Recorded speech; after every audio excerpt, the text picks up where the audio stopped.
Del libro Entrando en la Grandeza, del autor Daniel Gutiérrez.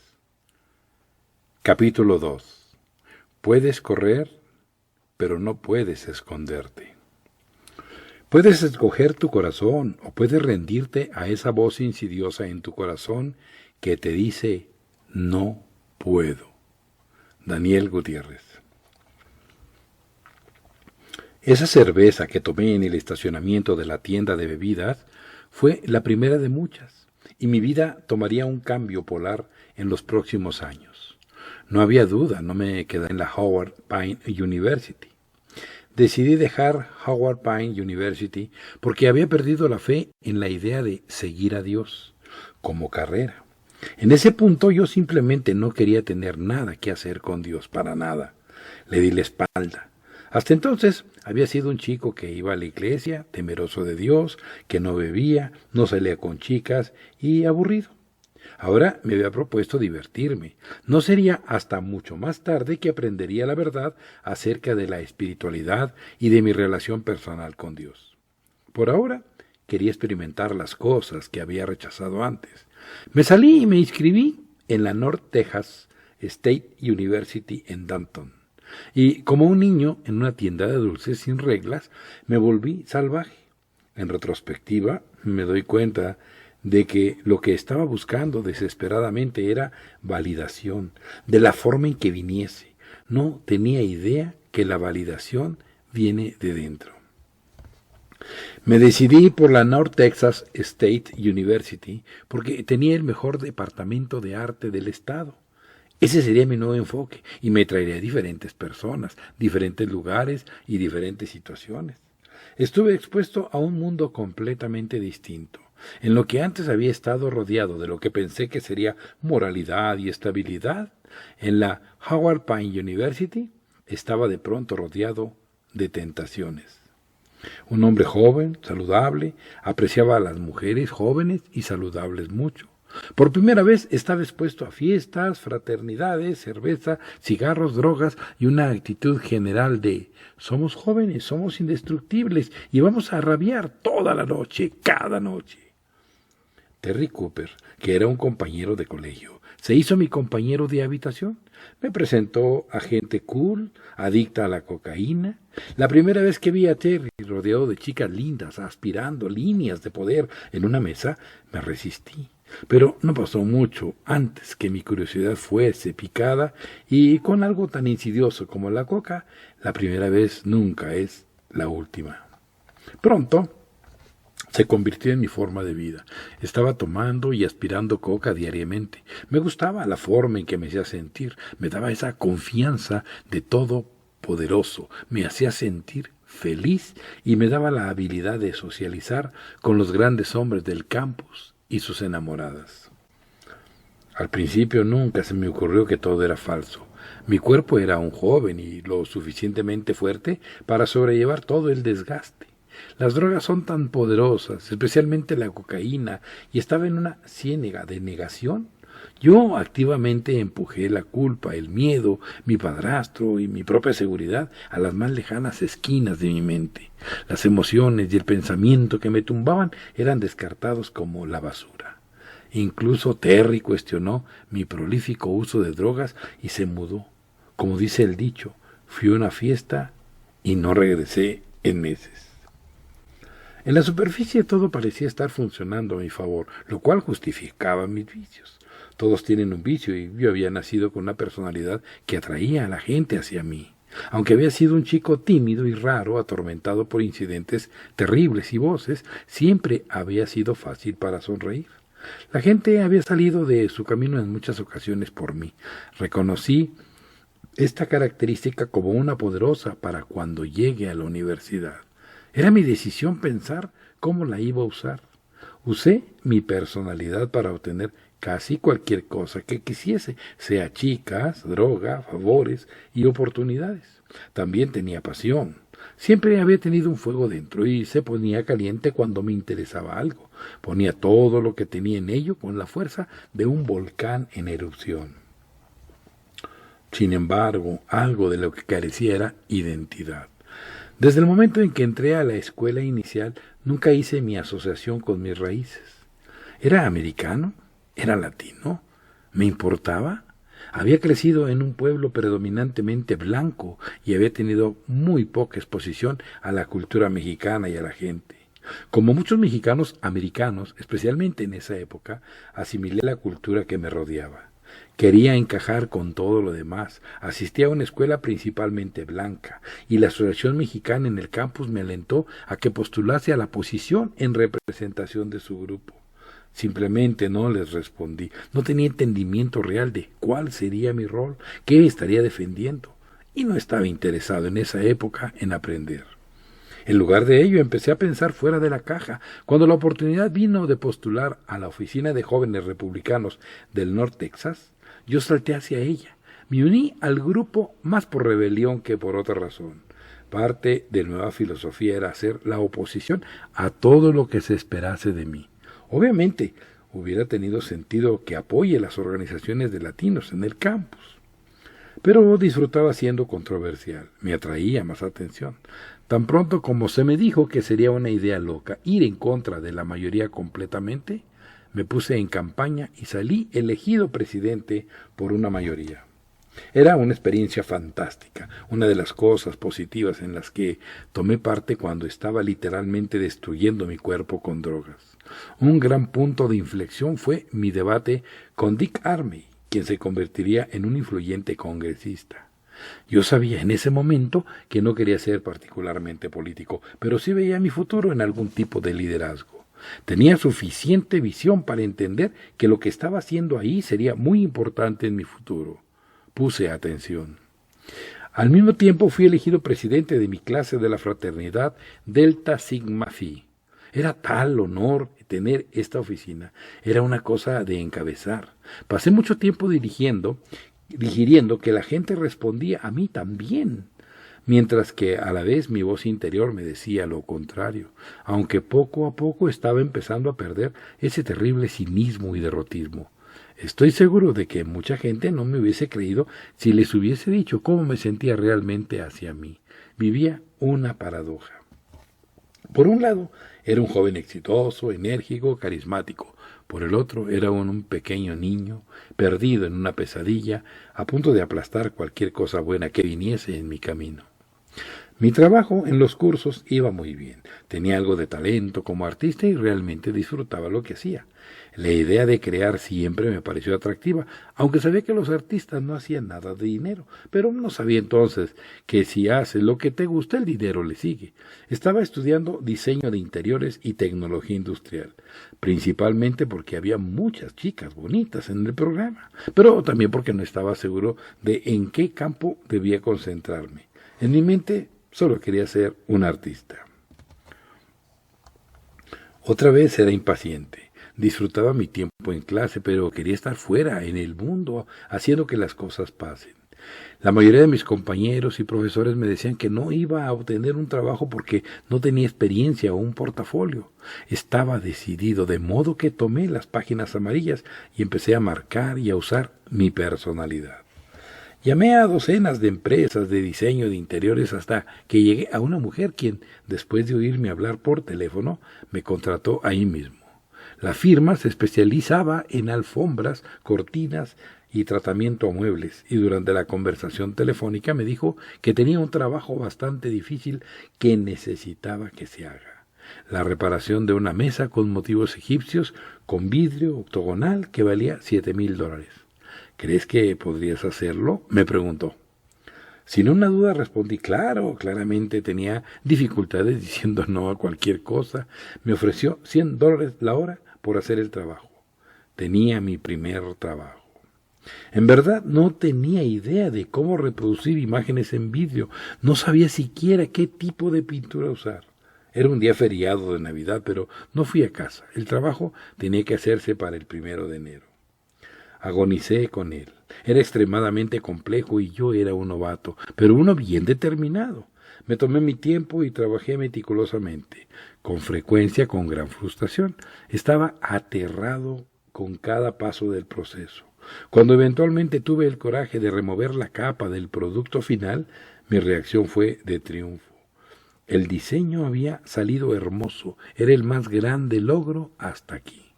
Cuando el cliente vino a recoger la mesa, ella solo tuvo reconocimiento a mi trabajo y habló de mi talento a sus clientes y colegas.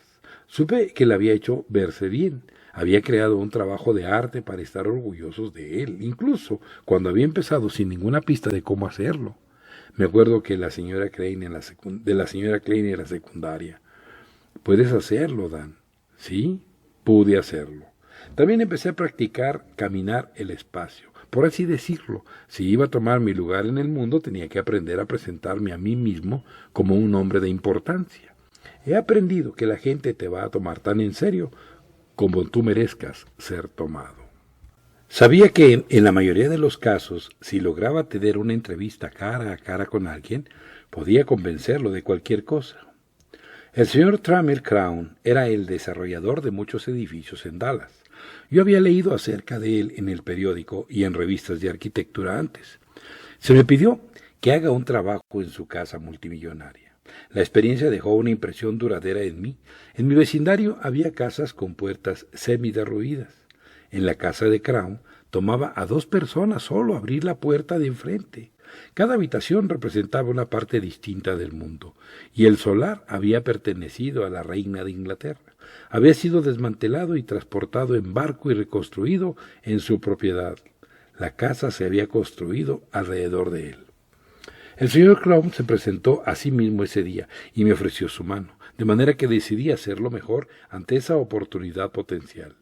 Miré la dirección de su oficina, me puse el mejor traje, caminé con autoridad en el edificio y declaré: «Tengo una cita con Trammell Crown». «Usted no está en el libro», replicó la recepcionista. «Debe estar mal, es muy importante verlo, muy importante». Sostuve mi maletín como si tuviese cientos de dólares. Ella me dejó entrar. Tomé el ascensor a su oficina privada y caminé por el grandioso vestíbulo como si perteneciese ahí. Estaba casi sin aliento al ver la oficina mejor amueblada que había visto, con modelos de los edificios que iba a construir iluminados en cajas de cristal. Todo lo que tenía que hacer era pasar a la secretaria privada. «Joven, vaya a casa», me dijo ella sin siquiera mirar. Todo lo que podía hacer era reírme en camino a casa. Sabía que estaba vencido. Lo tomé con calma, lo tomé con iniciativa. Era una característica en mí que estaba creciendo. A veces el estar atorado te da el ímpetu para mirar y encontrar las soluciones afuera. Estar afuera de casa y en el ambiente de la universidad, trabajando, arrojándome yo mismo detrás de organizaciones poderosas y simplemente madurando, me ha ayudado a desarrollar mi propia y única personalidad, una que he aceptado. La necesidad que siempre he tenido de encajar fue cambiando. Quizá podría incluso estar por encima. Aunque era humilde de corazón, pensé mucho en el poder personal. Aún usaba la coca y estaba usando mi poder de manera incorrecta. Incluso empecé a usar drogas con mi padrastro. En este aspecto estaba encarnando todo lo que había jurado no hacer, pero la coca me seguía jalando atrás, como si no tuviese mi propia voluntad. Estaba experimentando una lucha entre el bien y el mal. Lo bueno era que ahora sabía que lo que estaba haciendo estaba mal. Ahora que la negación se había ido, fue reemplazada por sentimientos de culpa y miedo. Sabía lo que estaba bien y lo que estaba mal. Sabía más.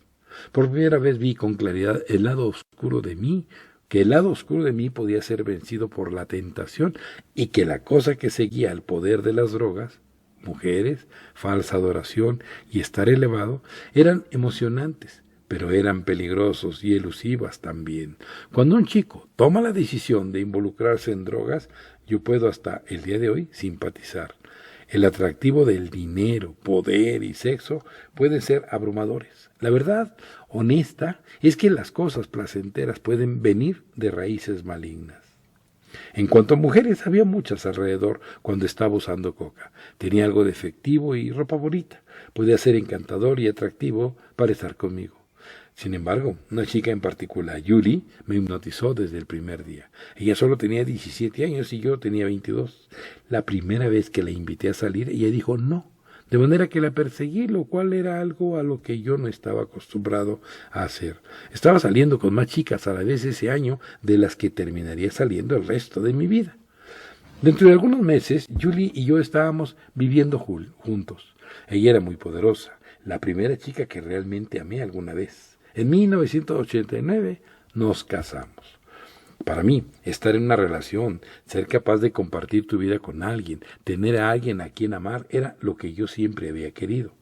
Había visto un abuso terrible entre mi madre y mi padre y había votado nunca cometer el mismo error, pero no tenía ni idea de lo que implicaba una buena relación. No tenía nada en qué basar mis acciones o mis palabras y no siempre confiaba en mi instinto. Mi relación con Julie era abusiva, de ambas formas, verbalmente y físicamente. No importaba cuán duro los dos lo intentáramos. Ahora me doy cuenta que éramos simplemente demasiado inmaduros para levantarnos el uno al otro en lugar de destruirnos el uno al otro. El amor que compartíamos era tan extraño a mí que yo simplemente lo saboteaba y nos divorciamos antes del segundo aniversario. Me sentí como un completo fracaso. Otra vez. Había intentado hacer algo positivo y lo había arruinado todo. Julie se fue. No tenía opción. Con mi autoestima más baja que nunca aterricé de barriga, justo como había dejado mi fe la noche antes de dar la charla en la iglesia bautista. Me di por vencido en las relaciones personales en general, incluso si eran de negocios, escuela o sociales. Obviamente tenía un problema al generalizar.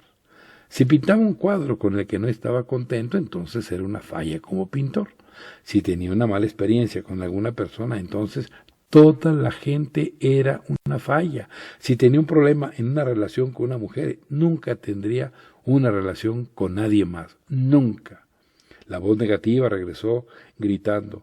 No era grandioso, no era un líder, era una falla. Completamente sobrepasado por la noción de que todo lo que había creído cuando era niño era verdad, no podía perdonarme a mí mismo. Mi matrimonio había durado 1 año. Fallé como ministro, había dejado la escuela, había fallado en casa con mi madre y padrastro, había abandonado a mis hermanos, usé drogas y como resultado de lo que estaba por hacer, perdería mi posición como joven republicano y en la fraternidad. En 1991, nuestro divorcio terminó. Me sentí quebrado y perdido, viviendo en un departamento en Dallas sin muebles. Una mañana, después de haber tenido una fiesta muy grande la noche anterior, me levanté y tomé los cómics. Ziggy era mi favorito. Me identifiqué con él.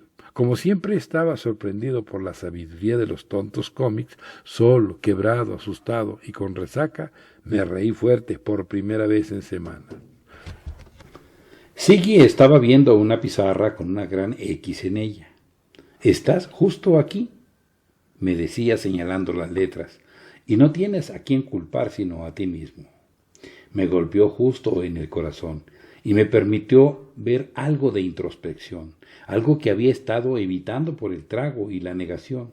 Me di una gran mirada a mí mismo y no me gustó lo que vi. ¿Qué iba a hacer? Primero, tenía que arreglarme a mí mismo. Estaba bien dañado.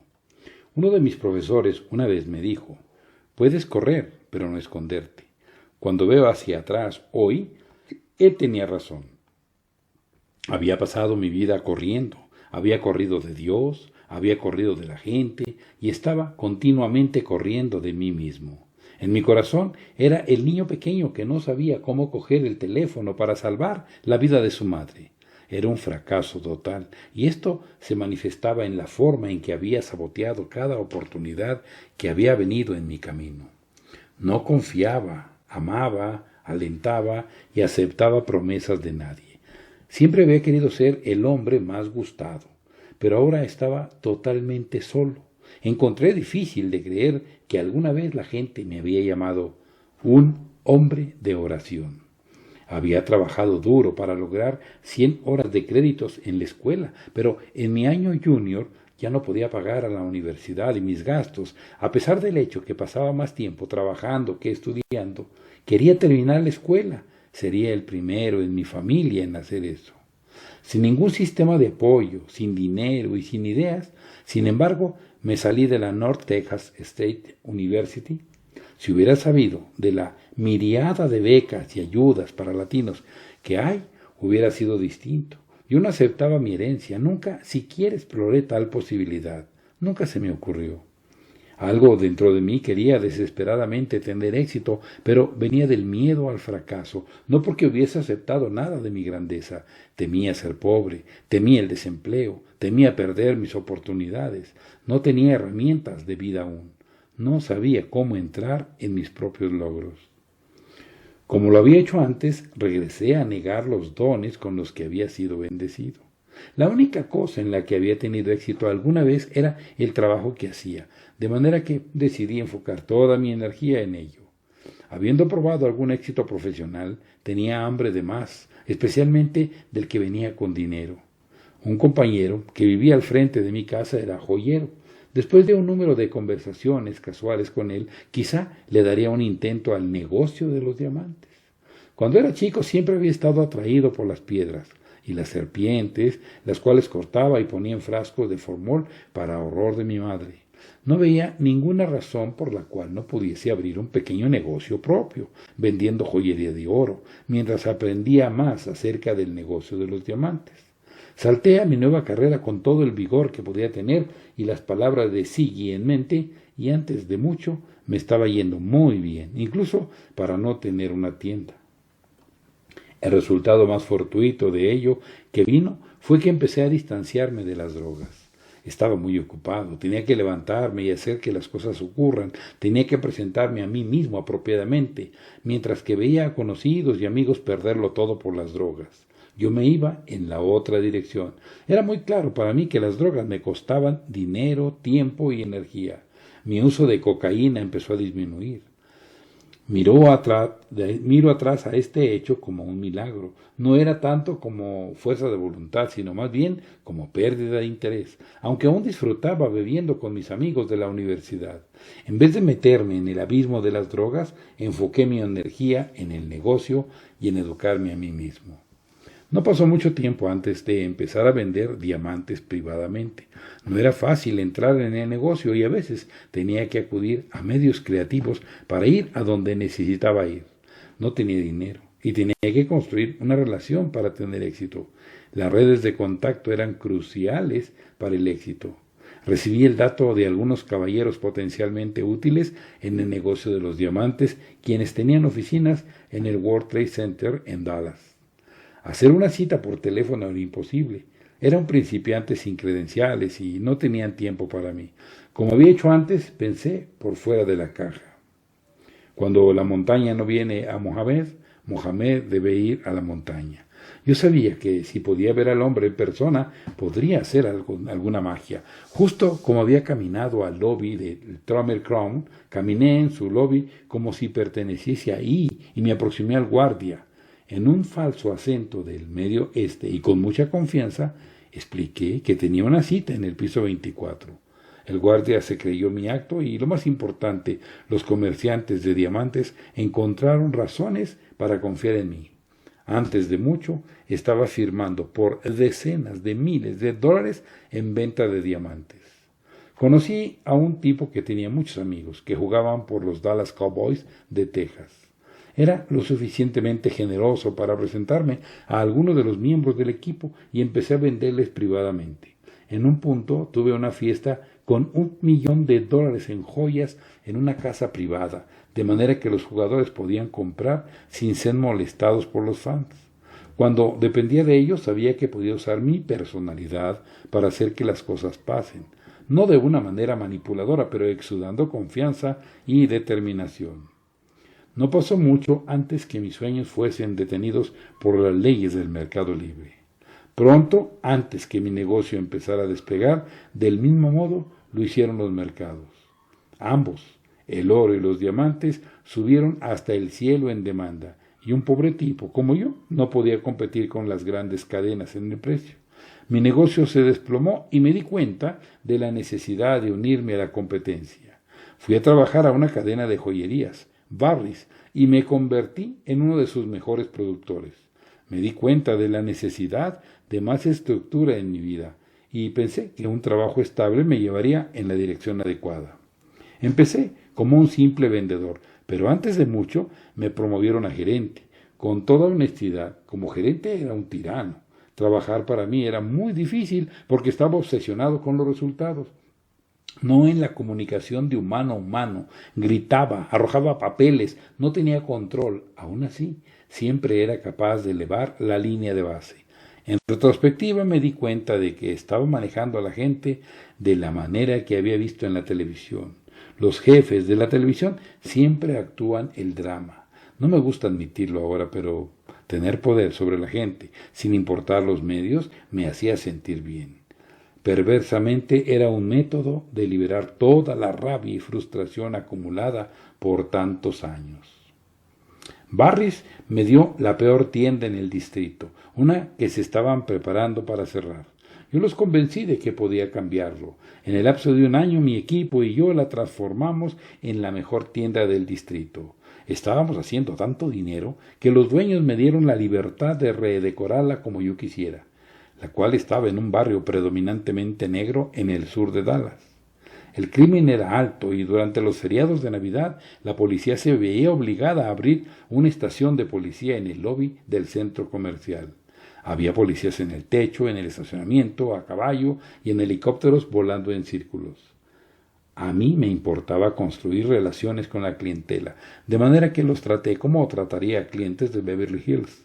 La víspera de Navidad, uno de mis mejores clientes vino. Siempre pagaba en efectivo. Tenía una idea de dónde venía su dinero, pero no me importaba. En tanto me importaba, él era bienvenido a comprar lo que quisiera, cuando lo que quisiera, de la manera que quisiera. La tienda estaba llena esa noche, en tanto le mostraba una serie de anillos de diamantes que valían entre 5 y 10 mil dólares.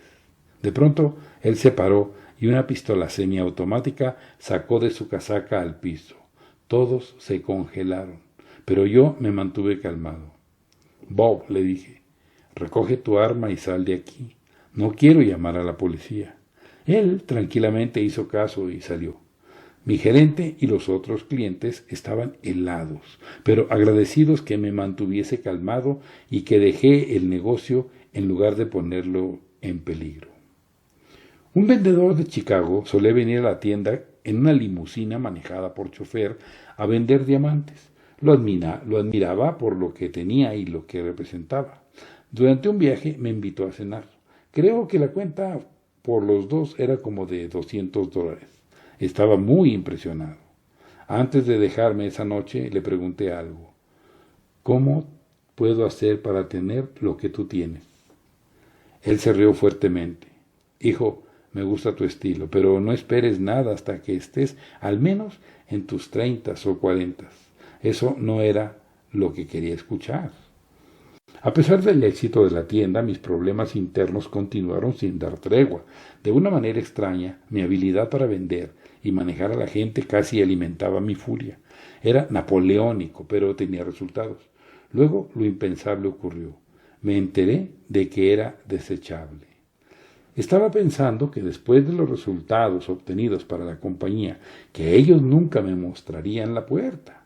Un día, casi de la nada, mi jefe vino a la tienda y me despidió. Era un asunto económico, trató de explicarme. Lo que asumo que eso significaba era que había llegado a un sueldo muy alto y que ellos sabían que alguien más podía hacerse cargo de la exitosa tienda por mucho menos. Estaba más que furioso. No había nadie en quien confiar en ninguna situación. Al final, fue una bendición disfrazada. Fui forzado a explorar otros caminos. No sabía entonces que tenía que vivir a través de experiencias, ambas buenas y malas, para aprender las lecciones que la vida tenía que ofrecer. Tenía que aprender a probarme a mí mismo que si quería algo lo suficientemente, tenía que resistir a las tormentas de la vida. Tendría que hacer toda mi tarea y entrar en todas las situaciones con los ojos bien abiertos. Era entonces cuando sería digno de éxito. Mi adolescencia había sido difícil y mis 20 no habían probado ser más fáciles. Habían salido, sin embargo, de ambos periodos mayor, más inteligente, más sabio, aunque con una inclinación al autosabotaje.